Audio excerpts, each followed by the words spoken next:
मध्ये तिथं असणाऱ्या कार्यकर्त्यां पदाधिकाऱ्यांनी आणि यानंतर पुढची एक मोठी बातमी पाहूयात। मुंबई महानगरपालिकेसाठी भाजपनं पहिली यादी जाहीर केलेली आहे। 66 उमेदवारांची ही पहिली यादी आहे आणि मुंबई महापालिकेसाठी भाजपची पहिली यादी ही जाहीर झालेली आहे। खरं तर काही नावं ही सकाळपासूनच पुढे आलेली होती, त्यांना अर्जांचं वाटप देखील करण्यात आलेलं होतं आणि त्यानंतर आता अधिकृतरित्या पहिली यादी ही जाहीर करण्यात आलेली आहे। त्यामुळे मुंबई महापालिकेसाठी भाजपनं ही पहिली यादी जाहीर केली आहे। यामध्ये एकूण 66 जणांचा समावेश आहे। आपण सकाळी पाहिल्याप्रमाणे तरुण चेहऱ्यांना संधी देण्यात आलेली आहे।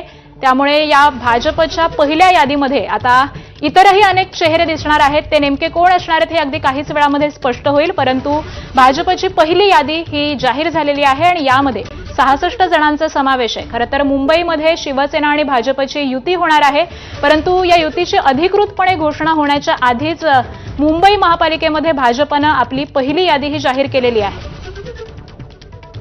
शिवसेनेकडून अद्यापही कोणत्याही उमेदवारांची नावं ही पुढे आलेली नाहीये, त्याबरोबरच अर्जाचं वाटप देखील करण्यात आलेलं नाही, परंतु त्याआधीच भाजपनं ही पहिली यादी जाहीर केलेली आहे। आणि आज संदर्भातले अपडेट जाणून घेऊयात। आमचे प्रतिनिधी अभिषेक मुठाळ सध्या आपल्यासोबत आहेत।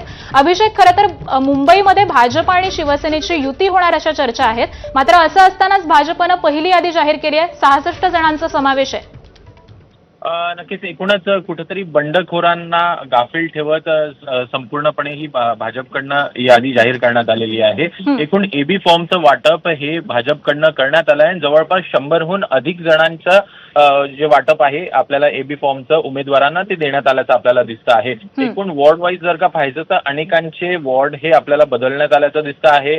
काही जणांच्या पत्नीला किंवा मग काही जणांच्या पतींना आपल्याला ही उमेदवारी देण्यात आल्याचं दिसतं आहे। काही नवीन चेहरे देखील दिसत आहेत, ज्यामध्ये प्रामुख्यानं तेजस्वी घोसाळकर असतील, गणेश खंडकर असतील, नवनाथ बन असतील, तेजेंद्र तिवाना असतील, अशी काही नवीन चेहरे आपल्याला दिसत आहेत। सनी सानप असेल, ही नावं दिसत आहेत। सोबतच जी युवा तरुण वर्ग आहे ज्यामध्ये दुसऱ्यांदा पुन्हा एकदा उमेदवारी जाहीर झालेली आहे, त्यामध्ये नील सोमय्या असेल किंवा मग आकाश पुरोहित सारखे नवीन चेहरे देखील आपल्याला यामध्ये प्रामुख्यानं दिसत आहेत। सोबतच एक मोठं नाव म्हणायचं काँग्रेसमधनं भाजपमध्ये आलेले रविराजा यांना देखील उमेदवारी जाहीर करण्यात आलेली आहे। वॉर्ड क्रमांक 100